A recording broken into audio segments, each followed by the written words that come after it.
Good morning, good afternoon, good evening, depending on where you are on this fast forward planet, which is a pretty turbulent place these days, for sure, in so many ways geopolitically, financially, climatologically, and in terms of the information environment. It's a kind of a mess. Today, we're circling here on Sustain What back to the issue of hurricanes with a focus on Florida, but some wider lessons. I Oh gosh, I didn't triple check the pronunciation. There is it Adalia? Adalia. Someone had said it's got an interesting pronunciation. Joe, do you know offhand? I actually Or read Craig? that today too. I saw someone that there was like a post that said how to pronounce. A Um, pronouncer for yeah, hurricanes. but I didn't read it and I didn't look at it. But yeah, I was thinking Dahlia, but that's how we would say it in Australia, I think. But I'm not sure if that's Yeah. correct. Craig, in Florida, Uh, how is it pronounced? that damn hurricane, I think is how people are calling Go away, And hurricane. so, it. so I'm here, as you can see, I'm here with two people who've been on my webcast before to talk about hurricanes in Florida. It's Craig Pittman, has a multi-decadal record of quality and sprightly journalism focused on environmental and political and meteorological turmoil in and around the Tampa area and across Florida. He's a true Florida man, born in the state too. And I'll show you his books and stuff in a minute. And Dr. Joanne Muller, who's a hurricane scientist and professor at Florida Gulf Coast University, who um, who lives in or had been living in Fort Myers, and as she was then and now, just by coincidence, is over in England. Um, you have roots in Australia, I think. But how did Fort Myers do when you had your last Florida had its last I named hurricane experience just a year ago? Yeah, it's quite bizarre to be in the same room having a conversation with you, Andy, because last time it was just after Ian's landfall. Um, and yeah, our community is still recovering. Um, that hurricane absolutely decimated Fort Myers Beach and our beloved barrier islands, Sanibel, Captiva, and just a lot like downtown Fort Myers. And so where the university is, we fared okay. We missed a lot of school, but we managed to get back to school. But yeah, there's been some pretty big areas that are just being rebuilt essentially as we speak. Yeah, and this is just for a quirk of you know atmospheric circulation. This one could be targeting that area again, but now it looks like we're seeing a storm coming toward the north side of Tampa instead of south of Tampa. Craig, what's your I think when I had you on here, when Ian was approaching, you were in a hotel somewhere inland, Yeah, and yeah. you're now in. Where do you live? Right in Tampa or in St. Pete? Where are you? I live. I live in St. Petersburg. We're about a block from Waterfront Park, in an area that didn't used to be in a flood zone, but because of rising sea levels, is now in uh, the the one of the later flood zones, I guess you'd say, one of the places least likely to flood, but we are in a flood zone now. Um, and yeah, I was in a hotel room last year because they ordered evacuations, uh, because everyone was convinced that it was coming this way. However, I should mention that there has been no direct hit on the Tampa Bay area since 1921. Right. So, either yay, we're safe, or B, oh, we're due. Isn't it Um, funny? I'm and showing. By it's the way, I'm showing a visual of the 1921 impact, and the other thing, of course, that's happened is what Steve Strader and Walker Ashley, disaster geographers, called the expanding bullseye. yeah, yeah, it would be far worse if it hit here today than it did in 1921, because just so much more coastal development since then. But I think now it's headed for what we call the Big Bend area. Right. I was mentioning before we went live that Jim Cantor has been sighted on Cedar Key, so that's a sign probably everyone on Cedar the Key. best early warning. Yes, everyone there in is. Cedar Key needs to evacuate immediately. When you see Jim Cantor, the basic rule is run the other way. Oh God! I noticed here Michael Lowry on Twitter or X, whatever you call it, has posted that Tallahassee National Weather Service advisory, which says for that area, you need to complete your preparations today if you live in the Florida Big Bend. To put this system into the historical context, there are no major hurricanes in the historical data set going back to 1851 that have tracked into Appalachia Bay. None. Don't mess around with this. Follow the advice of your local emergency management. So that's the bad news for those who live there. Although the good news, in my post this morning, I did notice the population density distinction. I think I have it here. Yeah, Big Bend is one of the least populated areas of Florida, but there are people who live there. It's a beautiful area. Right.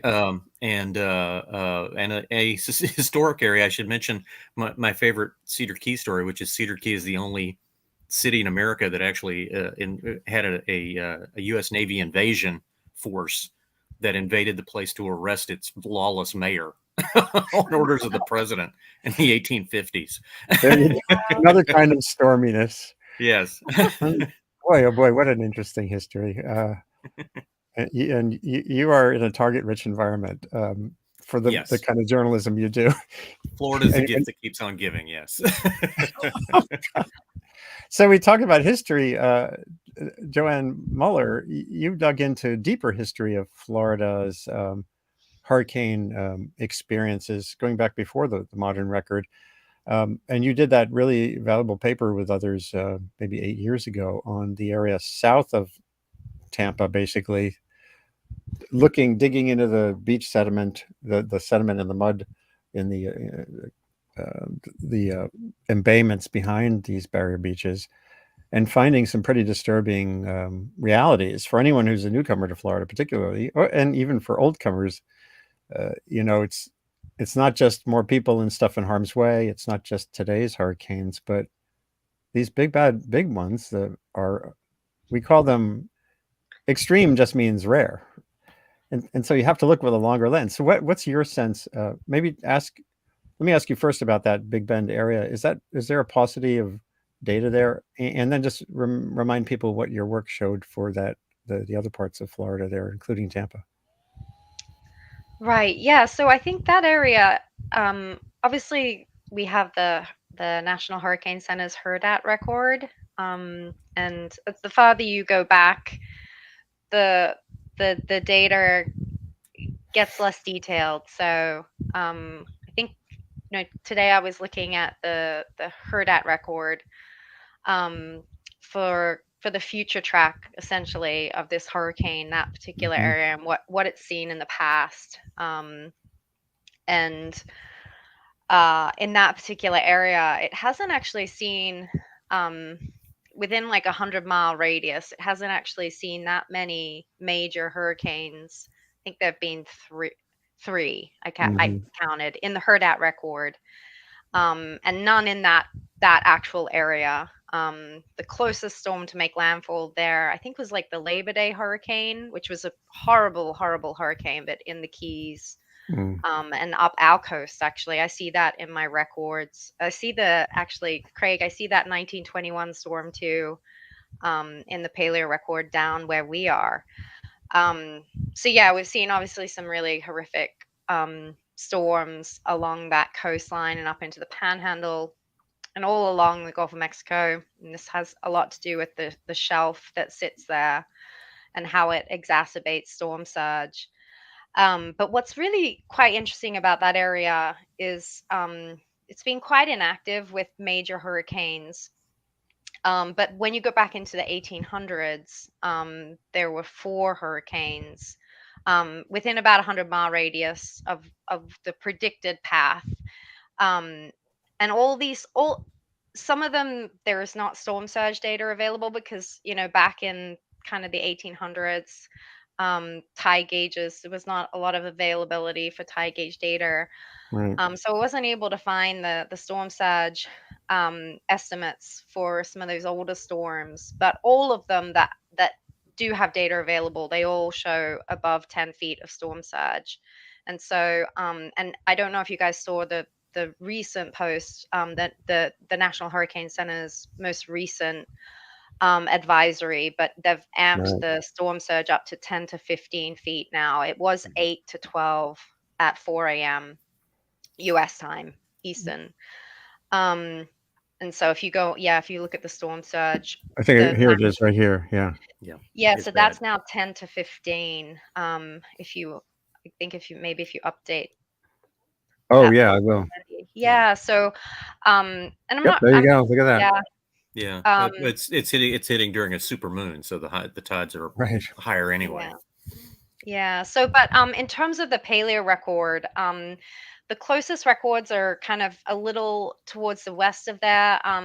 Jeff Donnelly's group has a Mhm. really incredible paleo record from just kind of near Apalachicola, which shows like great hurricane history. And then we have obviously the record that's sort of south of us in Naples, but there's nothing for that Tampa region.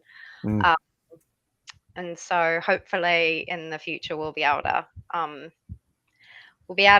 give you all a record. That's the plan, but we're still working on it. Wow. So Craig, let's shift gears briefly or talk about Florida's awareness and responsiveness to hurricane risk.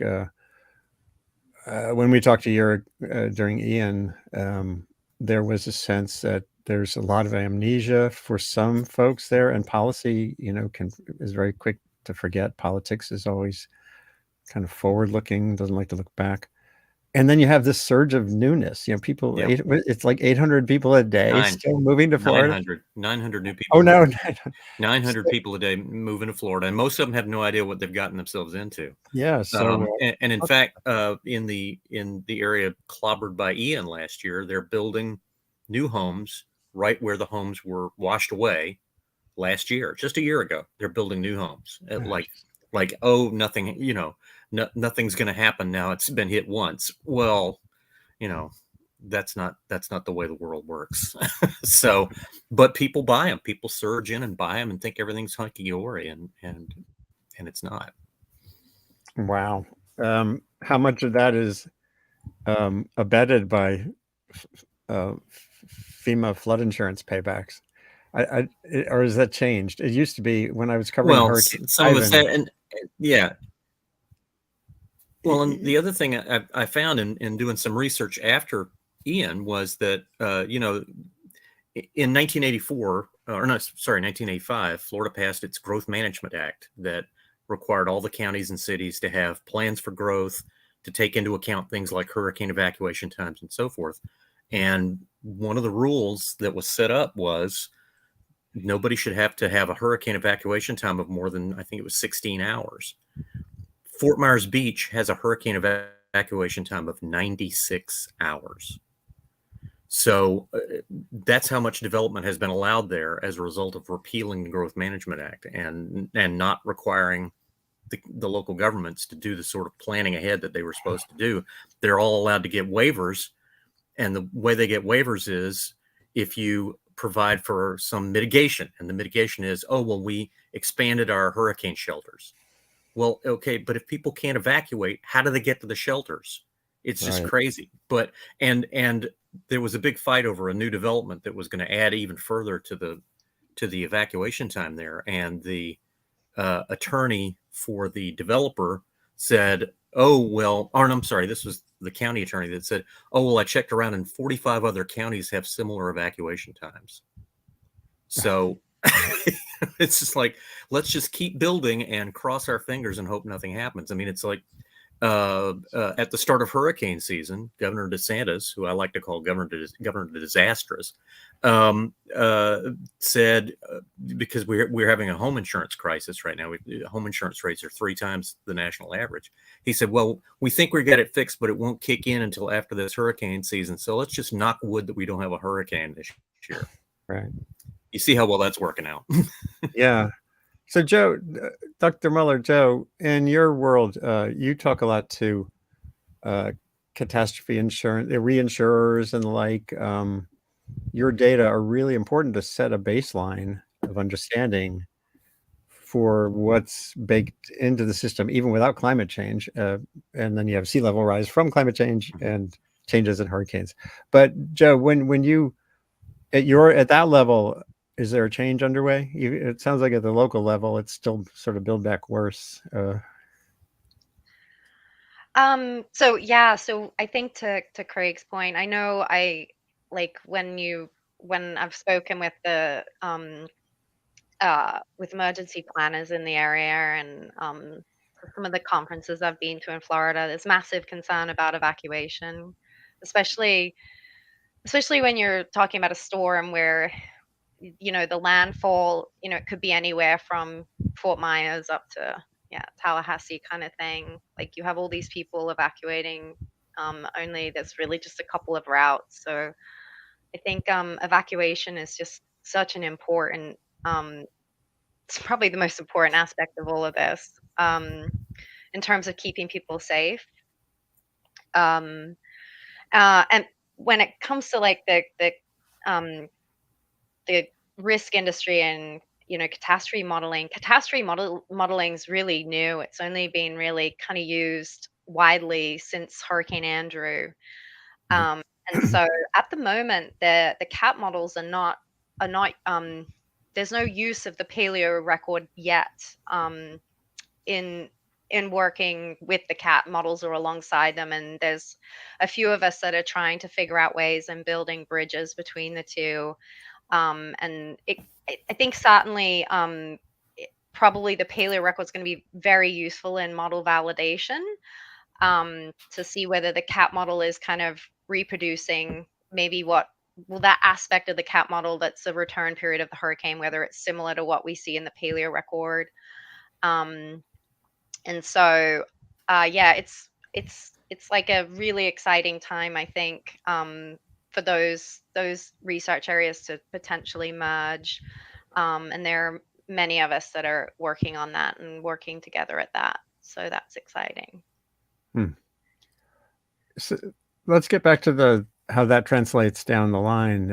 I mean, we were just talking about evacuation, but I want to get to this issue of rebuilding. And in New York, Sandy resulted in the efforts at buyouts, which economically makes sense even for the wider community by taking away future risk.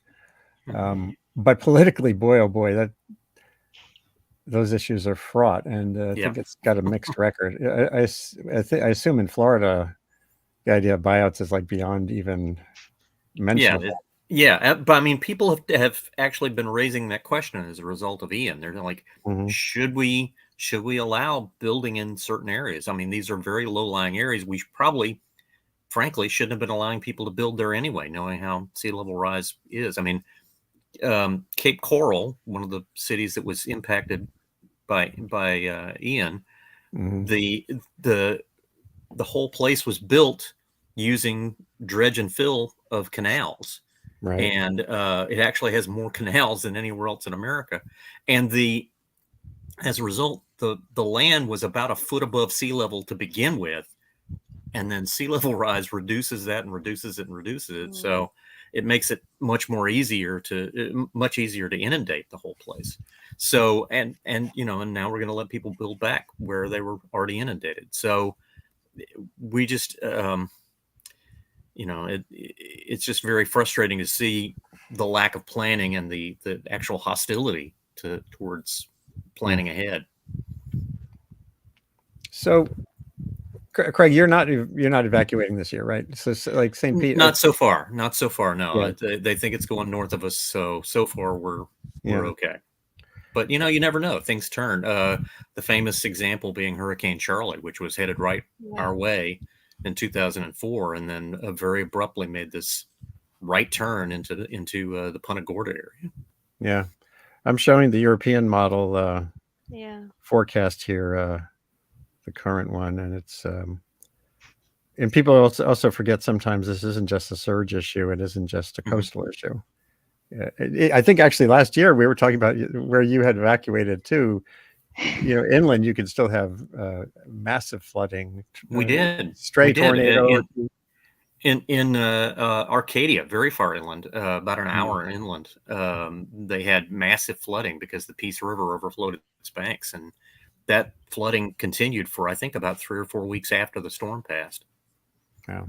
The famous picture of the governor in his white boots was taken in Arcadia, which I think somebody told him this is what the shrimpers wear, and he didn't realize they don't do any shrimping in Arcadia. That's more cattle. That's more cattle country. They wear cowboy boots, not those shiny white go-go boots. Wow. So Joe, you're away now. What's the situation with your habitation back there?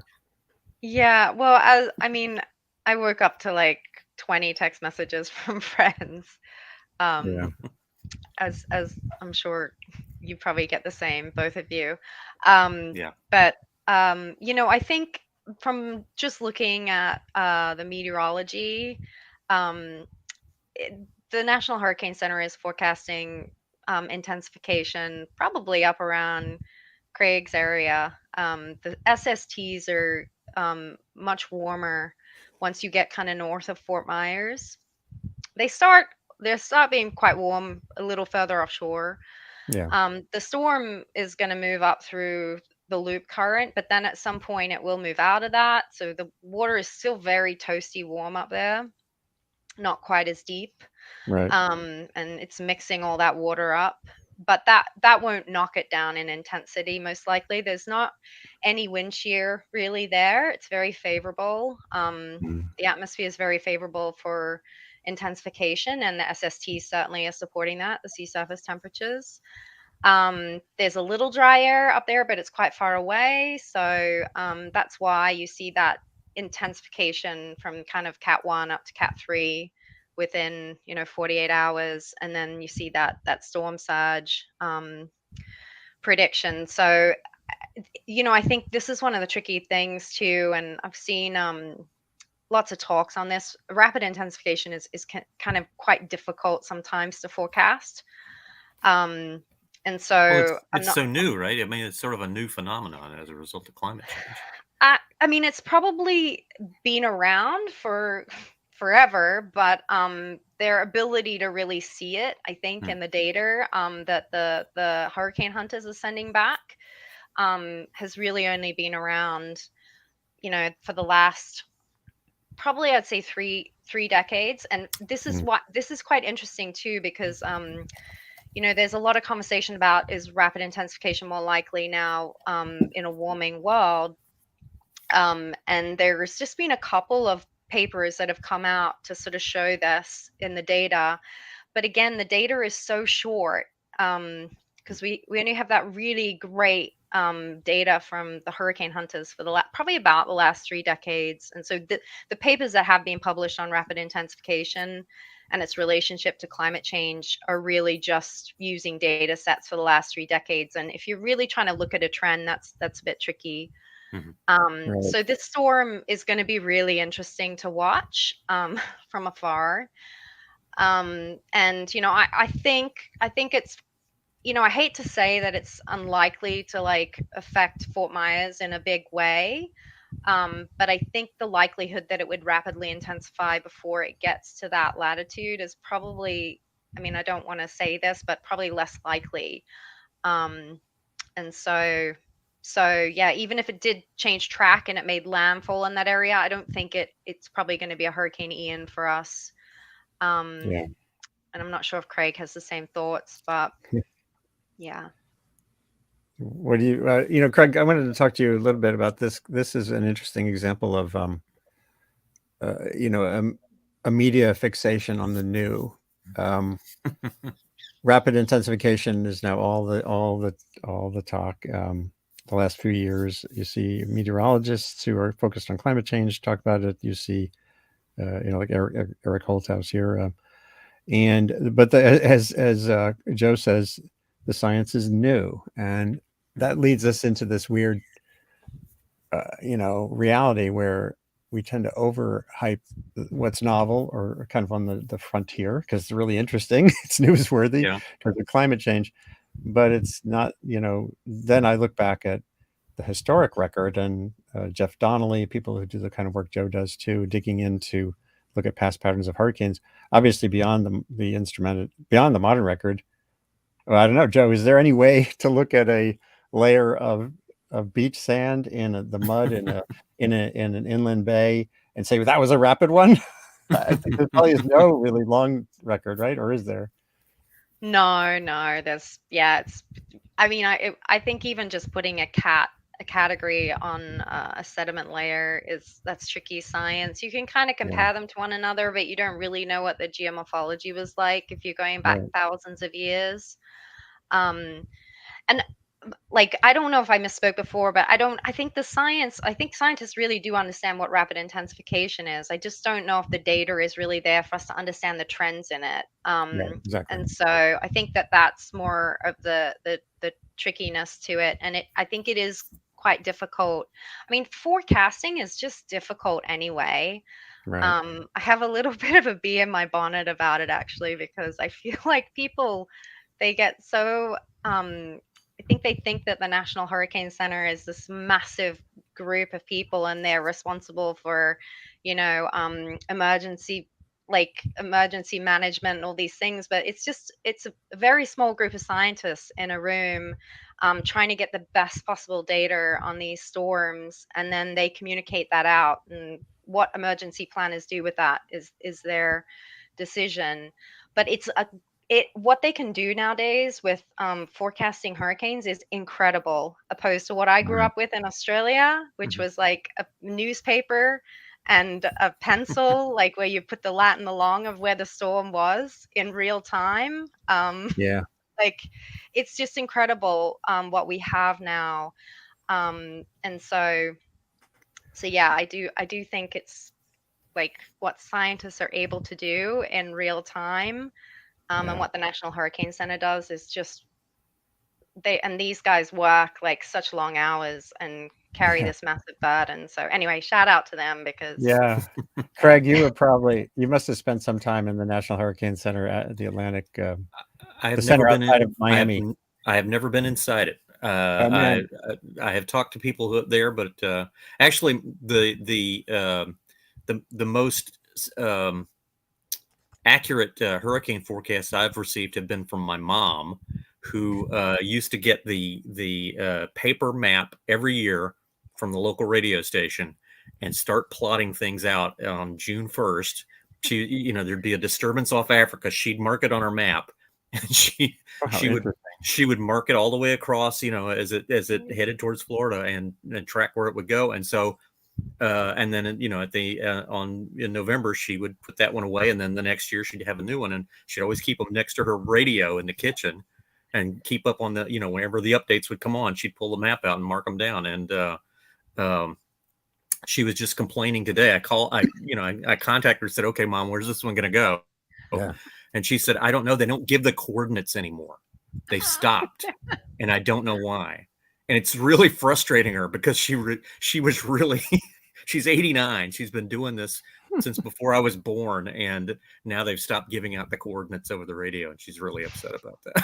That's so wild. I just posted a second ago, and I'll show you again. I was kind of peeved when I saw Heat Map is a new climate news organization, generally really good. It's run by Robinson Meyer. He founded it. But this story, how Hurricane Idalia snuck up on Florida, basically says the storm was not well forecasted. That that's a surprise, and it was a big chunk of it on rapid intensification. And last night I reached out to hurricane people, Phil Klotzbach and to Brian McNulty, and they said basically that's bullshit. That the storm was very well tracked for it snuck up on people who weren't paying attention. I mean, that's the bottom line. And during hurricane season, you should always be paying attention. But 900 new people a day moving in. They don't know to pay attention. So yeah, it snuck Right. up on them. I went to the credit union Monday to get some money, and the credit union clerk was saying, "Yeah, this really snuck up on me." Were you paying attention? Well, no. There you go. Yeah, but I think that too is like, again, it's like I think people expect like the National Hurricanes. They're doing a job. They do the same thing every time, right? With the Mhm. forecasting. Yeah. So it's there. It's like just I guess maybe the media weren't. I have no idea actually, Andy, because I haven't been in the US. But maybe the media weren't reporting as much on it or Maybe as they're on early as they vacation because often it's late are. August. Yeah. Well, and I Yeah. mean, you figure you've got maybe 5 days to prepare for a hurricane. Well, Right. not this time. So, Right. You know, I'm going to be doing a whole different session sometime soon on the National Weather Service and tornado warnings. Some meteorologists are getting really concerned that the capacity issue that Joe mentioned, these are not big operations, even the Yeah. regional ones, is impeding the National Weather Service's ability to be prompt in tornado warnings, which are totally, you're talking about a span of an hour, maybe, in terms Yeah. of getting ahead of a storm. And what we invest in and don't invest in is an interesting question. Getting back to the amount of progress that's been made, I got to reflect back on a story I wrote from that hurricane center, their sort of war room. This was when Ivan was coming to Florida. Coming mostly to Alabama. I ended up on Dauphin Island, not quite doing Jim Cantori. I was there after the storm. Anyway, I wrote this piece in 2004 from the National Hurricane Center before I went to Tallahassee.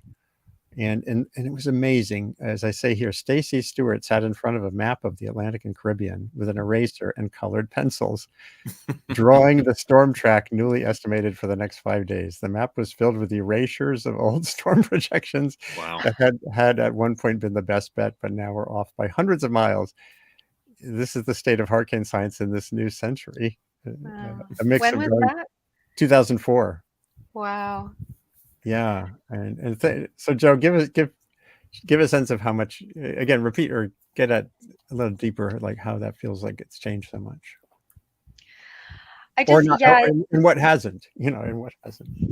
I think the models. Obviously those spaghetti plots that you see and the forecast cone. Those essentially they're looking at like where they think the hurricane's going to go, and generally hurricanes are steered by upper level winds. So in order to forecast the track, you have to have a really good like forecast model, wind forecast model, upper level wind forecast model. And so that's where those terms like people might have heard of like the Euro model, which is the ECMWF model, GFS model. And so I think one thing is just having multiple good models, and especially when they're in agreement, that's that you can feel like better about, right? Okay, so especially if GFS and Euro model, the ECMWF model are looking like they're sort of doing the same thing, that's always good. But there's obviously we have storm surge models. The National Hurricane Center uses slosh, and there are better models out there for storm surge, way better, but they need time to run them. So the more resolution a model has, the bigger the computer it needs and the longer it takes to run it. So you can't be running like a model that takes 12 hours when you have a hurricane that's sitting like 24 hours offshore. And so those are some of the areas I do wonder if we'll see some change in the future, maybe with even bigger supercomputers, whether some of those models will become even kind of high res models. But yeah, that just the amount of I feel like the amount of data that can come in now. So like last time I was at the National Hurricane Center, and Craig, you should go. Let Chris Lancy gives an incredible tour. I always tell him I sent you. He'll be like, Okay. Joe sent me another person. But yeah, Yeah, that's the reception I like to get. Oh, another one. he is so good at the tour. you want to go off season because Yeah. it'll just be they're a bit busy, but Just they're a like little bit. Yeah. it's incredible what the hurricane hunters do though. They are pretty much flying all the time. So they will like depending on where the storm is, they'll have bases, all the aircraft go there. And then they just send one out and one comes back. They send one out like they're getting data Amazing. all the time and they're dropping so many drop zone ads through those storms now and that just never used to be the case. So like Yeah. it just gives we're having this conversation about rapid intensification. If you can imagine like the eye wall of a hurricane, especially one that is really strong, especially if it's going through rapid intensification, it's the wind speeds are not going to be the same all throughout the eye wall. And so like you'd need to drop in a lot of drop zone ads and understand like get a lot of data in order to feel like confident about what the actual max wind is, for example. So I think that's one of the other things too, is just the capabilities of the hurricane hunters and the National Hurricane Center to just get lots of data, and it goes back to the National Hurricane Center instantaneously, like Yeah. within less than a second from the actual aircraft, and that in itself is, in my mind, I just think as a scientist, I'm like, my mind is just blowing like when I'm there and you can see their capabilities. Incredible. Big I'm advance from showing, colored pencils, that's for sure. yeah. I'm showing there is a NOAA has this really cool it's Coastwatch, and Yeah. it's in you have all the you can put in storm tracks. It has the data sources here. XBTs. What are Buoys. XBTs? Are I'm these trying. buoys, Andy? Oh, here we go. Hold on. I think they must be buoys. Yeah. Yeah. There's floats, XBTs, drifters, gliders, other observations, and this is Yeah. pretty real time too. It's just kind of amazing. Yeah. Some of those look familiar because I get paranoid about getting really seasick. And so on our recent research cruise, I was obsessing over the buoys like for weeks in advance. Because it's like, I don't want to be throwing up for like 10 days at sea, but I did fortunately go. we're okay. I went in The a census hurricane. indicate you had soup last night. Yeah. I did go in a hurricane hunter plane, but it was over Oklahoma to go in the sort of circling tornado. I mean, thunderstorms that were sort of pre-tornadic, and I don't think I threw up, but it was. Wow, Andy. But I haven't been on in a hurricane. I mean, a hurricane hunter going into these storms is just a whole nother level. I would rather stab myself in the eye with a fork. Like, I am it's ridiculous. It's so weird. I'm afraid of flying. My students all know it because I constantly talk about it in meteorology. But Right. like, one year they asked me, I was at a conference and Kerry Emanuel was joking around that I wanted to fly through an eye wall. And the Yeah. hurricane hunters came over and they're like, we hear you want to go up. And I'm like, no, that was a joke. Carrie was joking. I do not want to go in. Wow. Yeah, that's the last thing I'd want to do. Yeah, they've been out inside Franklin. I assume they've been out to. Oh yeah, we hadn't even talked about Hurricane Franklin, which happily formed way offshore, and is a super powerful hurricane. I think it's the strongest storm at its latitude for in the modern record. I believe there was some data like that. Yeah, I didn't look at did you guys see the latest track? Is it still moving quite close to Bermuda or? Yes, I'll show you. Well, here you can see. Yeah. There's Hamilton is. Oh, hold on, I got the wrong screen up. Technology. Let's try that again. Share screen. Wind map. Yeah, Hamilton is right there. Okay. Well, at the moment, that's pretty good. Yeah, let's see what the Eye wall is quite far away. That's let's see, Wednesday. Yeah, it's missing for sure.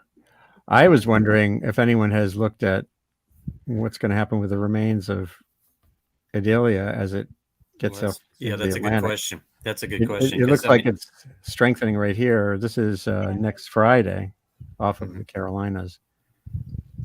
Yeah, historically, the most expensive storms tend to be double landfalling storms. Well, Ones that make landfall and then make Mhm. landfall again in the Northeast, or they make Right. landfall on the east coast of Florida and then go over and hit Louisiana. Or Yeah. Katrina went through the Keys before it went to Louisiana. Yeah. yeah, Well, exactly. Ida did that terrible record both in Louisiana and in New York City. Like 50 people died. Agnes, yeah, like a bunch of them. Yeah. Well, I don't want to take this too far along. It's busy days for everyone here. Craig, what are you working on right now? You have a newsletter and a podcast. Is this true? I write a weekly column for the Florida Phoenix and on environmental issues, and I do a weekly podcast called Welcome to Florida, specifically addressing those 900 new people. We're trying to educate them about what's going on in Florida. We've been doing that for about 3 years now. And so we just did one on fireflies in Florida. Florida has more species of firefly than any other state, and yet most Floridians have never seen a firefly at all because, light pollution, destruction of habitat, etc.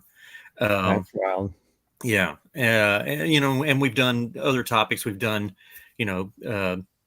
lynching in Florida because there were more lynchings here than any other southern state. We did one on the KKK in Florida. We've done, lighthouses. Florida has lots of historic lighthouses. Probably our most controversial one was on the Cuban sandwich and the war between Miami and Tampa over where it started, how to make it.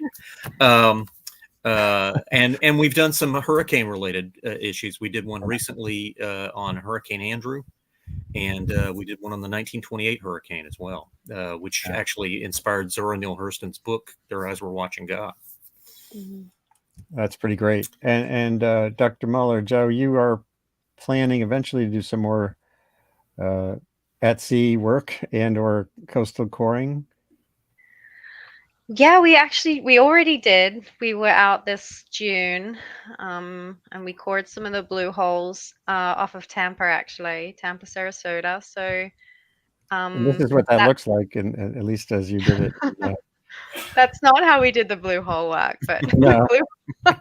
the blue hole. I think the one of the blue holes we cored was like 180 meters Wow. to the sediment. Yeah. So yeah, that's with Jeff Donnelly, who is the master of coring, which was super fun, and Pete Van Hengstrom from Texas A&M. So it's really nice to have that collaboration too between a Florida university and a Texan university and a New England. Obviously Woods Hole. Yeah. And yeah, we're hoping to do some of that in the Bahamas when we can get some permitting. And then I'm in London just again working with the risk industry, some of the cat modelers, trying to figure out ways that we can better forecast these tail risk storms. Yeah. Yeah, and get people to pay attention to them. Yeah. That's the hard part. It's a double challenge, I guess. Get them to evacuate. Yeah. Well, I'm showing here. This is from the. This is what that blue hole work is like, or this is sort of a cross section or a view of one of those. Can you, and Craig, you know the hydrogeology a little bit of. Is this one in Florida? Where is this? I'm actually. What paper is that? This is. Hold on. This is a. Holocene sedimentation in a blue hole surrounded by carbonate tidal flats. Oh, in the Bahamas. Yeah. Oh, that's Pete's work. Yeah. So. Oh, yeah, you're not an author here. I thought you were. Okay, sorry. But anyway, no, not on that one. Yeah. They're in the Bahamas. You can get them you can get the holes onshore if they were developed when sea level was. You can get them onshore and you can get them offshore. And so they've cored a bunch of different ones. And yeah, Pete actually is an avid diver and a caver. And so some of these cores he takes by hand. It's quite dangerous too because they're very deep and the diving is very technical, especially if you have coring equipment. Yeah. But the cores that we took, we had a big ship and the ship had like bow thrusters. It's called dynamic positioning and it just sat over the hole. Right. Oh, wow. And we just cored off the ship. So we didn't have to get in the water this time. Yeah. But that sounds like a good way to do it. Yeah. yeah, but they're incredible and they're really understudied. You know, in terms of the science, there's not been much research done, especially on the Florida blue holes. So hopefully it won't just be hurricane records that come out of these missions. There's other scientists too that are Mhm. looking at the archaeology of these holes. They think that maybe early Florida humans were maybe occupying those holes when sea level was lower. Just Wow. really cool stuff, like cool stuff on the hydrology. I mean, the water that's coming, the fresh water that's probably coming from the base of some of these holes is like incredibly old. It's probably coming from the Floridian aquifer. Anyway, I could go on and on, but I won't. Wow. But yeah, it's all cool stuff. Yeah. More stuff, Craig, to work on. Yeah. Again, Florida Florida's the gift that keeps on giving. I keep saying we should change our names from the Sunshine State because that's false. Yeah. We're not the sunniest state by far. We should change our name to the most interesting state because I think we could defend that one pretty easily. I would agree. Wow. Well, it's been great to catch up with both of you, Dr. Joanne Muller of Florida Gulf Coast University, and Craig Pittman, an independent journalist, also with a great column in local online publication, and with some really cool books under his belt, and more to come, I'm sure. Yes. Good luck trying to get. Yes. Both of you. Good luck trying to fill that gap between information and action, which is, I think, what we all kind of wake up thinking is possible, but sometimes go to sleep thinking is not possible.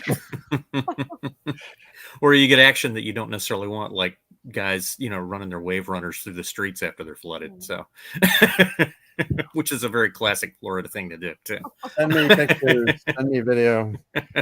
Anyway, and this will be posted immediately when we're done as a shareable video. Okay. Facebook, YouTube, LinkedIn, and Twitter. I've written it up on revkin.substack.com, and let's catch up again when we can.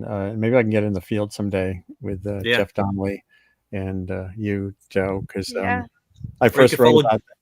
Sorry, you could follow Jim Cantor. No, Jim Cantor. He's just you know the whole Dan Rather story too. Yeah, he's just replicating Dan Rather, tying himself to a tree somewhere in Texas, covering a hurricane. So, like 1962. That's not my idea of a good time. But anyway, thanks again. Hard to take notes that way. Yeah, this is thanks again. Andy Revkin, Sustain What webcast, and get in touch with me. Look at that scrolling bar at the bottom when you review this video, and you can find ways to send ideas and feedback. Be well. Take care. Good luck. Stay dry. Yeah.